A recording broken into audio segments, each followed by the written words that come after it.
Hi, this is Sergeant Betsy Brantner Smith with the National Police Association, and this is the NPA Report. I have a terrific guest with me this morning. Rachael Flick has just an incredible educational background, but she is also rooted in faith and fitness, and she comes from a law enforcement family. She's going to tell us about that, and she's the mom of twins. So we're grateful that she's here because she's a really busy lady. Rachael, welcome to the show. Thank you so much for having me, Betsy. I'm really excited about this interview today. So, Rachael, first and foremost, I want to talk about your husband, Micah. Mm-hmm.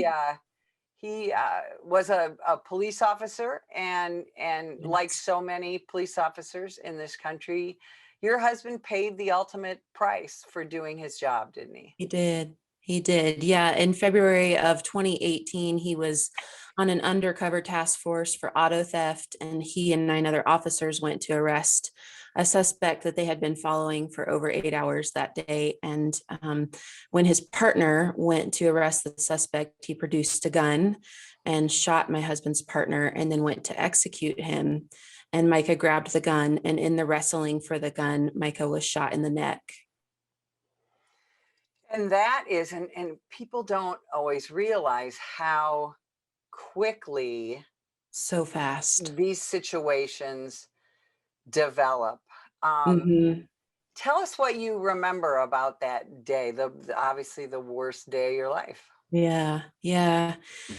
Well, it was a very normal day. It was the day after Super Bowl Sunday, and we'd had a large family party, and all the kids were playing, and Micah was rooting for the underdogs. And, we were just doing our normal family life. And then that Monday, every Monday was auto theft undercover day. And he kissed me goodbye in the morning, and I rose up on one elbow and kind of smiled at him as he left. And that was the last time I saw him. And so later that day, around 4 o'clock, they went to arrest the suspect. And so Scott Stone, he was shot in the hip and still experiences significant disability because of the shooting. 2 other officers were shot in addition to Scott and Micah. And then a civilian was permanently paralyzed as a bystander. And then the suspect was killed in return fire. Um, I am putting tights and a leotard on my daughter and getting ready to take her back to ballet after school. And I start getting phone calls, one after another. And I hear the news that he's been shot. And it's not until the undersheriff gets to my driveway that he tells me that they were not able to save him, that Micah had passed away. And that began the progression of the change of everything in my life. Everything got dumped out and went upside down that day, and it's never been the same. Now, Rachael, when a young family like yours loses a husband, it's devastating. You want Yes. to just curl up in the corner and never come out again. But Yeah. you have Agonizing. you have 7-year-old twins, Yes. and you have got to find a way to get on with your life, because when people see when a law enforcement officer is killed, for a week or two, there is a flurry of unbelievable support Yeah. and Yeah. activity, isn't there? Can you talk about Yes. that for a minute? Well, it was kind of amazing. I mean, there were already people there at the house. There was a strong law enforcement presence there. There were people with candles and flowers and gifts. People from the church had come and already brought food on the table. It made national news. We were getting gift baskets from NBC requesting interviews. We had 2 funerals. One was a private family funeral of 1,000, and then we had a public funeral with all the motorcades and processions, and that was for 10,000. That was my first real introduction to line of duty death. And so all of the honor guards, the 21 gun salutes, the flag ceremonies, all of that was pretty new to me. I kind of felt like I was living in a movie because it was so surreal and different from any funeral I'd ever attended.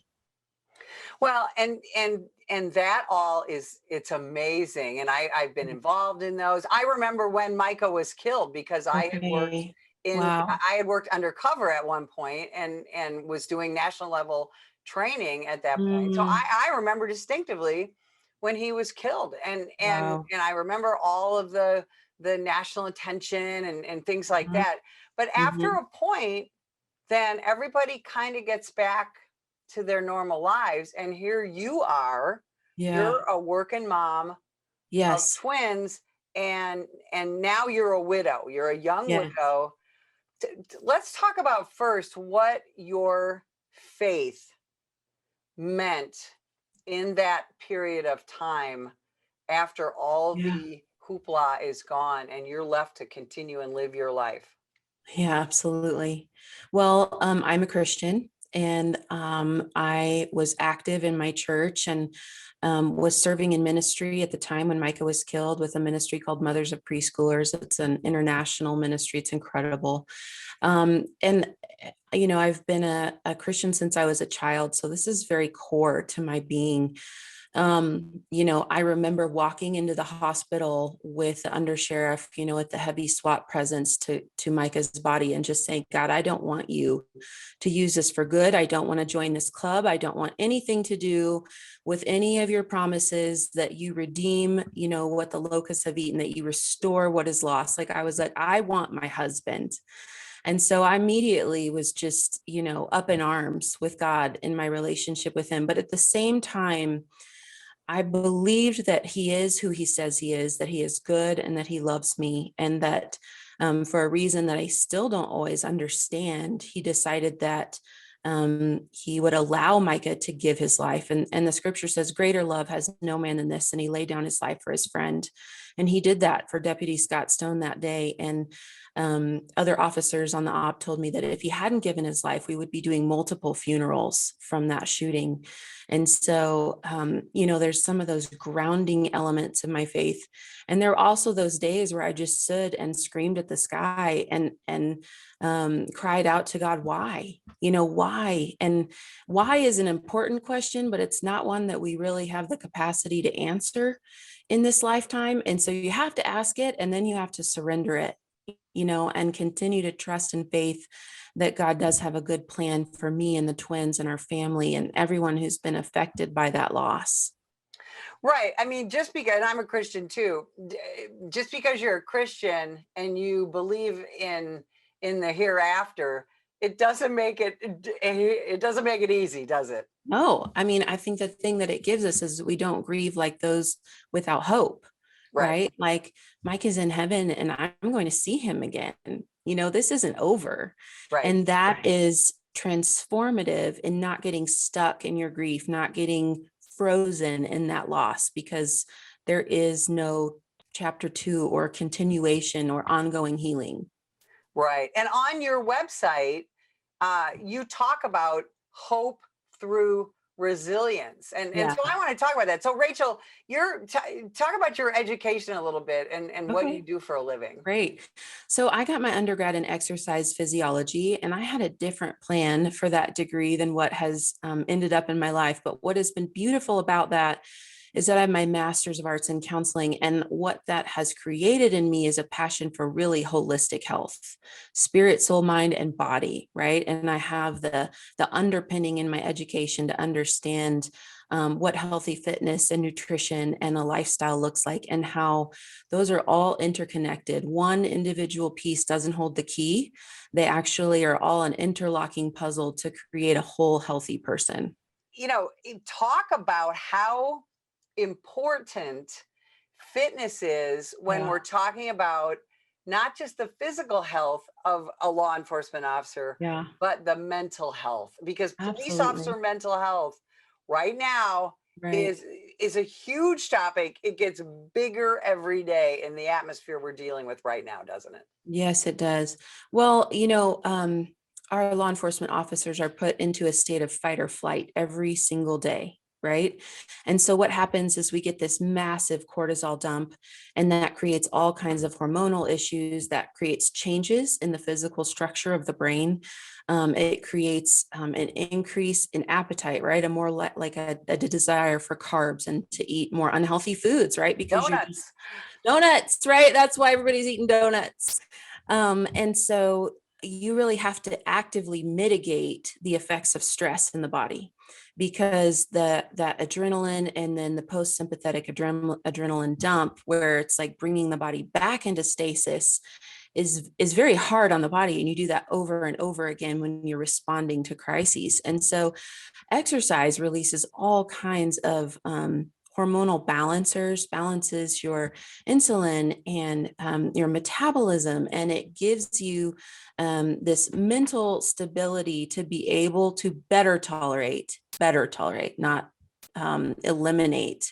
So exercise doesn't eliminate the effects of stress in the body, but it definitely creates a mental balance. And, when we're taking care of ourselves, when we're actively participating in self-care, a lot of officers take their stress home, right? And Yeah. they couldn't take it out on the person involved in the altercation, or their fellow officer, or their commanding officer, right? They had to be professional, hold it all together. And so a lot of people take that stress out in their attitude at home. And so if you're exercising, if you're taking care of your body, you're going to have that decompression time where you're going to be less likely to enact your frustrations through your tone of voice, through the time alone that you need to just get through your job. And you're going to be more emotionally available, which is going to have the consequence and the side effect of your family feeling more loved and connected to you, therefore more supportive of your job, right? Not trying to get you to quit because everything's so stressful for them and for you.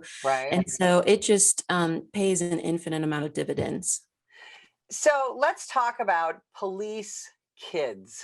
Okay. That's something um, again, in this atmosphere where there's lots of negative publicity, concerning law enforcement, it's Mm-hmm. not just stressful for the officer Not at and all. their spouse or partner or parents, because we have a lot of young officers. How Mm-hmm. it affects the kids, doesn't it? It absolutely does.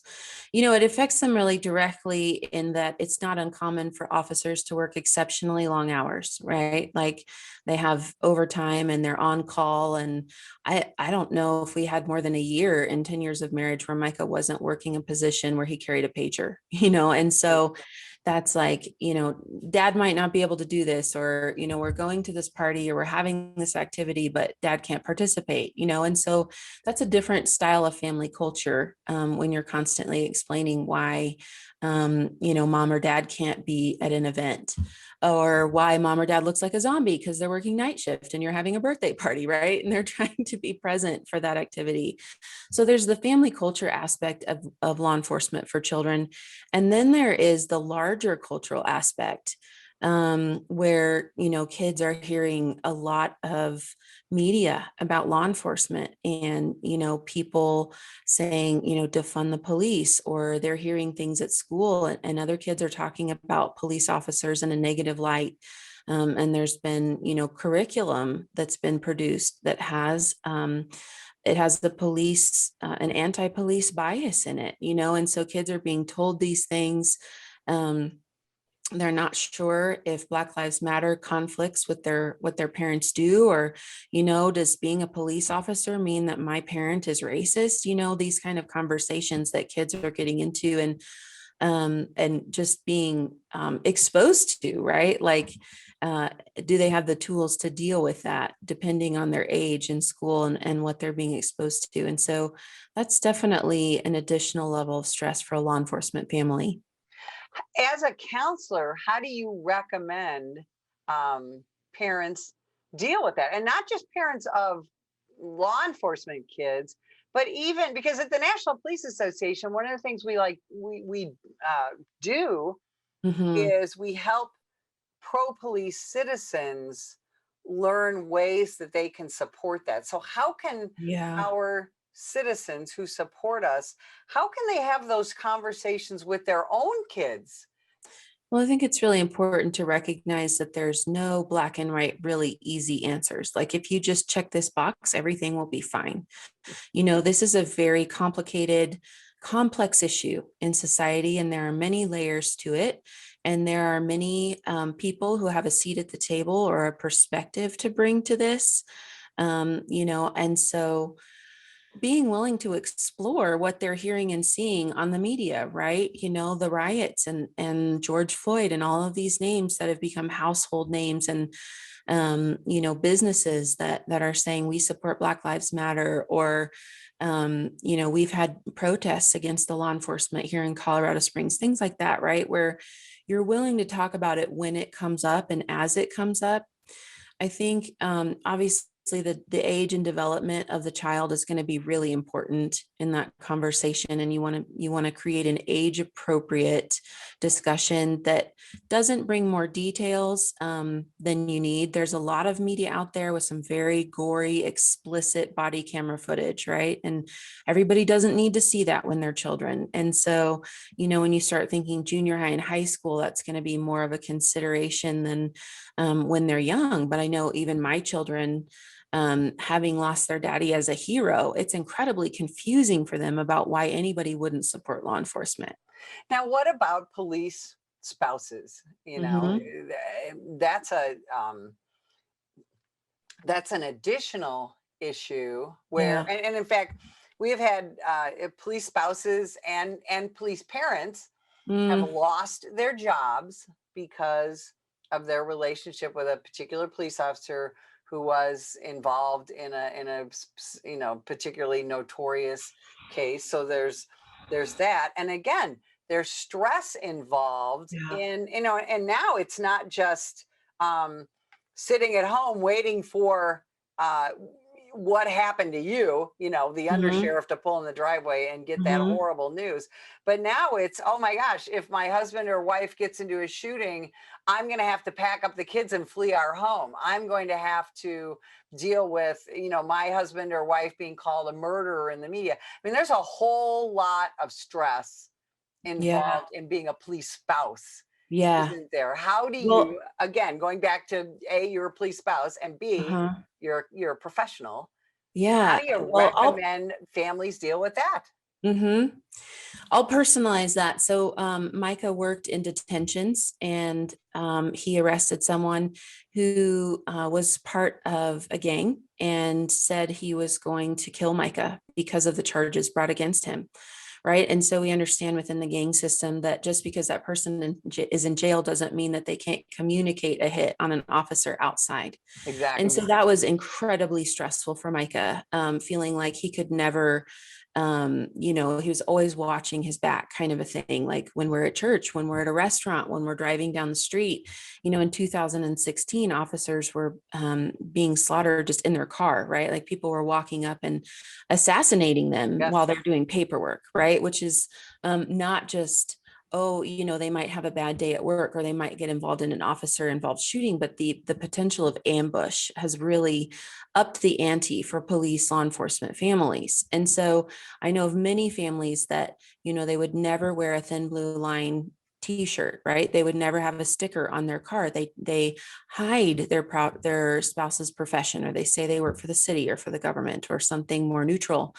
They ask their children not to speak about it, or to not tell people their address, or they don't host things, right? So that their location doesn't become known. And that kind of stress that is, we could be murdered in our homes because of this culture war that's happening, brings an incredible stress to families.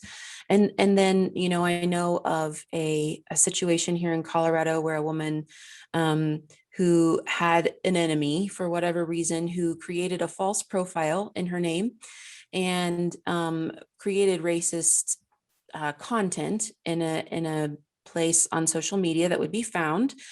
And her husband, so this fake account of the woman whose husband is a law enforcement officer, he was put on desk duty while this investigation happened for months, until it was Wow. discovered that this was all an impersonation and a way to, bring a sense of retaliation for something that they were upset about in their life. So the tension around law enforcement being a family, it's an incredible stress, in addition to what we always carry, that this might be your last kiss or hug goodbye, right? Yes. Micah and I always kissed goodbye because we never knew when the last one would come. If we were angry, if we had morning breath, if we just were busy and passing each other, we always said goodbye because we understood that that was a risk of the job. So that's always been the case. And now the political climate, the media coverage has really increased the risk and the threat for the wives, the parents, the husbands, the children of law enforcement officers. Rachel, you have so much more I know that we could talk about. And again, I want to emphasize that hope through resilience. Mm-hmm. Where can people go to find out more about you, about what you do, about bringing you in to speak, and just frankly, just being amazed by Mm-hmm. what you do? Where can people find out more? Well, my website is rachaelflick.com. And then I have a resource called the Hopecast with Rachael Flick. And the core of the Hopecast is to be a model for resilience. That if the pain didn't kill me, your pain doesn't have to kill you either. And to watch somebody walk it out is an incredible light in this darkness and this struggle that we're experiencing right now, and that we all experience pain and loss. And so you can find that on all of the hosting platforms: Apple Podcasts, Stitcher, Google, Amazon Prime, all the things. And then all the social media channels: Facebook, LinkedIn, YouTube, Twitter, TikTok. Yes. So all of those places you can find me at Rachael Flick. When do you sleep, Rachel? I'm amazed. I was just thinking last night that I wish that I did that more often. So I don't know if I have a good answer for that, Betsy. Rachel, thank you so much for spending time with us. I encourage everyone to go to her website. And if you would like more information about the National Police Association, visit us at nationalpolice.org.